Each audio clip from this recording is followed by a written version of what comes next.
ಹೀಗೆ ಗುಲಾಬಿ ಹೂದೋಟದಲ್ಲಿ ಹೂಗಳು ಕಳ್ಳತನ ಆಗಿರೋದನ್ನ ಕಂಡು ಕೈ ಹಿಸಿಕೊಳ್ತಾ ಇರುವಂತ ರೈತ ಭೂಮಿ ಮೇಲೆ ಬಣ್ಣದ ಓಕುಳಿಯಂತೆ ಭಾಸವಾಗ್ತಿರೋದು ಫಲಪುಷ್ಪ ಗಿರಿಧಾಮಗಳ ನಾಡು ಎಂದೇ ಖ್ಯಾತಿಯಾಗಿರುವ ಚಿಕ್ಕಬಳ್ಳಾಪುರದಲ್ಲಿ. ಹೌದು, ಇತ್ತೀಚೆಗೆ ಚಿಕ್ಕಬಳ್ಳಾಪುರ ಭಾಗದಲ್ಲಿ ಯಥೇಚ್ಛವಾಗಿ ಹೂಗಳನ್ನು ಬೆಳೆಯಲಾಗ್ತಿದೆ. ಅದರಲ್ಲೂ ಗುಲಾಬಿ ಹೂಗಳಿಗೆ ಮಾರುಕಟ್ಟೆಯಲ್ಲಿ ಭಾರಿ ಡಿಮ್ಯಾಂಡ್. ಈ ಹಿನ್ನೆಲೆಯಲ್ಲಿ ರೈತರು ಹಗಲು ರಾತ್ರಿ ಕಷ್ಟಪಟ್ಟು ಹೂಗಳನ್ನು ಬೆಳೀತಾ ಇದ್ದಾರೆ. ಇನ್ನು ಮಾರುಕಟ್ಟೆಯಲ್ಲಿ ಕಳೆದ 1 ವಾರದಿಂದ ಗುಲಾಬಿ ಹೂಗಳಿಗೆ ಚಿನ್ನದ ಬೆಲೆ ಇದೆ. ಇದರಿಂದ ಕಳ್ಳರ ಕಣ್ಣು ಈಗ ರೈತರ ಹೂ ತೋಟಗಳ ಮೇಲೆ ಬಿದ್ದಿದೆ. ಚಿಕ್ಕಬಳ್ಳಾಪುರ ತಾಲೂಕಿನ ಹಾರೋಬಂಡೆ ಬಳಿ ರೈತ ರಮೇಶ್ ಹಾಗೂ ಆಚಾರಿ ಅನ್ನೋರ ತೋಟಕ್ಕೆ ನುಗ್ಗಿರುವ ಕಳ್ಳರು ತಲಾ 50-60 ಕೆಜಿ ಹೂಗಳನ್ನು ಕಳ್ಳತನ ಮಾಡಿದ್ದಲ್ಲದೆ ತೋಟದ ಬಳಿ ಇರುವ ದೇವಾಲಯದ ಹುಂಡಿಯಲ್ಲಿದ್ದ ಹಣವನ್ನು ಕದ್ದಿದ್ದಾರಂತೆ. ಇಲ್ಲಿ 1.5 ಎಕರೆಗೆ ನಾವು ರೋಸ್ ಬೆಳೆದಿದ್ದೀವಿ.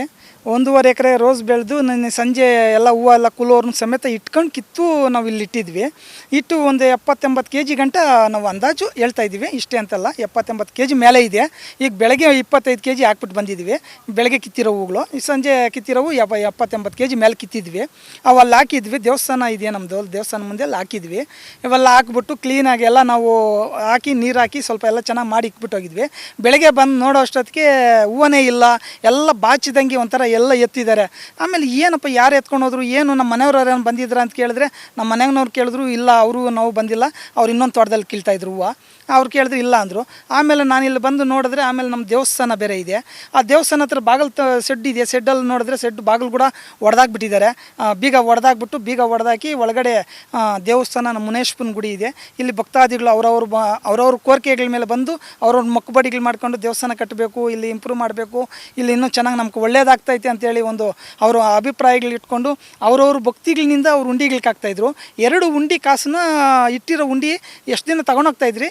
ನಿನ್ನೆ ಆಂಜನೇಯ ಸ್ವಾಮಿ ದೇವಸ್ಥಾನ ಇದ್ದಿದ್ದಕ್ಕೆ ಪೂಜೆ ಇತ್ತು, ಅಲ್ಲಿ ಹನುಮ ಜಯಂತಿ ಇದ್ದಿದ್ದಕ್ಕೆ ಅಲ್ಲಿ ಪೂಜೆಗೆ ಹೋಗ್ಬೇಕಾಗಿತ್ತು. ನಾವು ಅಲ್ಲಿ ಹೋಗೋಣ ಅನ್ನೋ ಅರ್ಜೆಂಟದಲ್ಲಿ ನಾವು ಇಲ್ಲಿ ಉಂಡಿಗಳು ಸೆಡ್ ಒಳಗೆ ಇಕ್ಬಿಟ್ಟು ಆಮೇಲೆ ಬಂದು ತಗೊಂಡೋಗೋಣ ಅಂದ್ಕೊಂಡ್ವಿ. ಬರೋಕ್ಕಾಗಲಿಲ್ಲ, ಅಲ್ಲಿ ಪೂಜೆ ನೋಡ್ಕೊಂಡಿದ್ದು ಹೋಗ್ಬಿಟ್ವಿ. ಆ ಉಂಡಿಗಳು ನಾವು ಮನೆಗೆ ಸಾಗಿಸ್ತಾ ಇದ್ವಿ ಇಷ್ಟು ದಿನ. ಇವತ್ತು ತಗೊಂಡೋಗಲಿಲ್ಲ. ಇಲ್ಲಿ ಬರೋಪಟ್ಟಿಗೆ ಬೀಗ ಎಲ್ಲ ಒಡೆದಾಕಿ ಉಂಡಿಗಳು ಸಮೇತ ತಗೊಂಡೋಗ್ಬಿಟ್ಟಿದ್ದಾರೆ. ಕೇಬಲ್ ಬೇರೆ ಒಂದು 600 ಅಡಿ ಕೇಬಲ್ ಇತ್ತು. 600 ಅಡಿ ನಾವು ಸುತ್ತಿ ಇಟ್ಟಿದ್ವಿ. ಆ ಸುತ್ತಿ ಏನು ಬರ್ತಾರೆ, ಇಲ್ಲಿ ಏನು ಮುಟ್ತಾ ಇರಲಿಲ್ಲಲ್ಲ, ಅದಕ್ಕೆ 600 ಅಡಿ ಕೇಬಲ್ ಕೂಡ ಇಟ್ಟಿದ್ವಿ. ಕೇಬಲ್ ಕೂಡ ತಗೊಂಡೋಗ್ಬಿಟ್ಟಿದ್ದಾರೆ. ಪಕ್ಕದ ನಮ್ಮ ಪಕ್ಕದ ತೋಟದವ್ರದ್ದು ಅವ್ರದ್ರಲ್ಲಿ ಒಂದು 50 ಕೆ ಜಿ ಗಂಟ 40-50 ಕೆ ಜಿ ಗಂಟ ಅವ್ರದ್ದು ಎತ್ಕೊಂಡೋಗಿದ್ದಾರಂತೆ. ಅವರು ಕಿತ್ತಿಕ್ಕಿದ್ದಾರೆ, ಅವ್ರದ್ದು ಎತ್ಕೊಂಡೋಗಿದ್ದಾರೆ ರೋಜು. ಇನ್ನು ರೈತ ರಮೇಶ್ ಹೂಗಳನ್ನು ಮಾರುಕಟ್ಟೆಗೆ ಸಾಗಿಸಲು ಹೂಗಳನ್ನು ಕಟಾವು ಮಾಡಿಸಿ ತೋಟದಲ್ಲಿ ಸಂಗ್ರಹಿಸಿದ್ದ ಹೂಗಳ ಮೂಟೆಗಳನ್ನೇ ಕಳ್ಳತನ ಮಾಡಲಾಗಿದೆ. ಹಾರೋಬಂಡೆಯ ಮತ್ತೋರ್ವ ರೈತ ಆಚಾರಿ ತೋಟಕ್ಕೂ ನುಗ್ಗಿರುವ ಕಳ್ಳರು 50 ಕೆಜಿ ತೂಕದ ಹೂ ಬ್ಯಾಗ್ಗಳನ್ನು ಕದ್ದು ಪರಾರಿಯಾಗಿದ್ದಾರೆ. ಇದರಿಂದ ರೈತರ ಶ್ರಮ ಕಳ್ಳರ ಪಾಲಾಗಿದೆ. ಇದೀಗ ಆಕ್ರೋಶ ವ್ಯಕ್ತಪಡಿಸಿರುವ ರೈತರು ಪೊಲೀಸರು ಸೂಕ್ತ ಕಾನೂನು ಕ್ರಮ ಕೈಗೊಳ್ಳುವಂತೆ ಆಗ್ರಹಿಸಿದ್ದಾರೆ. ಇವತ್ತು ಹಾರೋಬಂಡೆ ಗ್ರಾಮದಲ್ಲಿ ನಮ್ಮ ರೈತರ ತೋಟದಲ್ಲಿ ಹೂವು ಕಳ್ಳತನ ಆಗಿದೆ. ಹೂವು ಮತ್ತು ಕೇಬಲ್ ವೈರು, ಬೋರ್ ಮೋಟ್ರಿಗೆ ಬಿಡ್ತಕ್ಕಂಥ ಕೇಬಲ್ ವೈರ್ 2 ಕಳ್ಳತನ ಆಗಿದೆ. ಇವತ್ತು ಒಂದು ಗುಲಾಬಿ ಗಿಡನ ಉಣಿ ಅದನ್ನು ಫಸಲು ತೆಗೆದು ಹೂವು ಕಿತ್ತು ಮಾರ್ಕೆಟ್ಗೆ ಹೋಗ್ಬೇಕಾದ್ರೆ 6 ತಿಂಗಳು ಕನಿಷ್ಠ ತಗೊಂತಿದೆ. ಅಂಥ ಸಂದರ್ಭದಲ್ಲಿ ಇವತ್ತು ವರುಣನ ಆರ್ಭಟ, ಮಳೆಯ ಒಂದು ಮೋಡದ ಕವಿತ ವಾತಾವರಣದಿಂದ ಒಂದು ಮಳೆ ನೀರು ಬೆಳೆದು ಇವರು ಕಷ್ಟಪಟ್ಟು ಮದ್ದುಗಳು ಹೊಡೆದು ಹೆಂಡತಿ ಮಕ್ಕಳು ಮರಿ ಎಲ್ಲ ಮನೆಯೆಲ್ಲ ಕಷ್ಟಪಟ್ಟು ಬೆಳೆದು ಇವತ್ತು 70-80 ಕೆ ಜಿ ಹೂವನ್ನು ಕಳ್ಳತನ ಮಾಡ್ಕೊಂಡು ಹೋಗ್ಯವ್ರೆ ಅಂತಂದರೆ 100-120 ರೂಪಾಯಿ ಕೆ ಜಿ ಹೂವು ಇದೆ. ಅಂಥ ಸಂದರ್ಭದಲ್ಲಿ ಭಾಳ ನಷ್ಟವಾಗಿ ರೈತನು ಕುಗ್ಗಿ ಹೋಗ್ತಾನೆ. ಇದಕ್ಕೆಲ್ಲ ಸೂಕ್ತವಾಗಿ ಪೊಲೀಸ್ ಇಲಾಖೆ ಜವಾಬ್ದಾರಿಯಿಂದ ಏನು ಹಿರಿಯ ಪೊಲೀಸು ವರಿಷ್ಠಾಧಿಕಾರಿಗಳಾಗ್ಬೋದು, DYSP ಅವರಾಗ್ಬೋದು, ಈ ರೂರಲ್ ಇನ್ಸ್ಪೆಕ್ಟರ್ಗಳು ಎಲ್ಲ ಗಮನ ಹರಿಸಿ ಏನು ಕಳ್ಳತನದ ಪ್ರಕರಣಗಳು ಹಳ್ಳಿಗಳಲ್ಲಿ ಸಾಮಾನ್ಯವಾಗಿ ತೋಟಗಳಲ್ಲಿ ಇವತ್ತಿನ ದಿನ ಹೆಚ್ಚಾಗ್ತಾ ಇದೆ.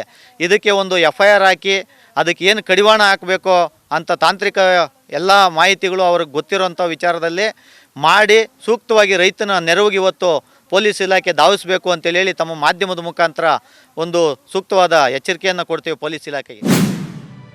ಒಟ್ಟಾರೆ ಹಗಲು ರಾತ್ರಿ ರೈತರು ಕಷ್ಟಪಟ್ಟು ಹೂ ಬೆಳೆದ್ರೆ ಕರುಣೆ ಇಲ್ಲದ ಪಾಪಿ ಕಳ್ಳರು ರೈತರ ಶ್ರಮದ ಫಲ ಹೂಗಳನ್ನೇ ಕದ್ದು ರೈತರಿಗೂ ಅನ್ಯಾಯ ಮಾಡಿದ್ದು ಎಷ್ಟು ಸರಿ ಎನ್ನುವಂತಾಗಿದೆ. ಇನ್ನು ರೈತರು ಚಿಕ್ಕಬಳ್ಳಾಪುರ ಗ್ರಾಮಾಂತರ ಠಾಣೆ ಪೊಲೀಸರಿಗೆ ದೂರು ನೀಡಿ ನ್ಯಾಯಕ್ಕಾಗಿ ಆಗ್ರಹಿಸಿದ್ದಾರೆ. ಕ್ಯಾಮರಾಮನ್ ಪ್ರವೀಣ್ ಜೊತೆ ಕಳವಾರ ಅರುಣ್, MMTV ನ್ಯೂಸ್, ಚಿಕ್ಕಬಳ್ಳಾಪುರ.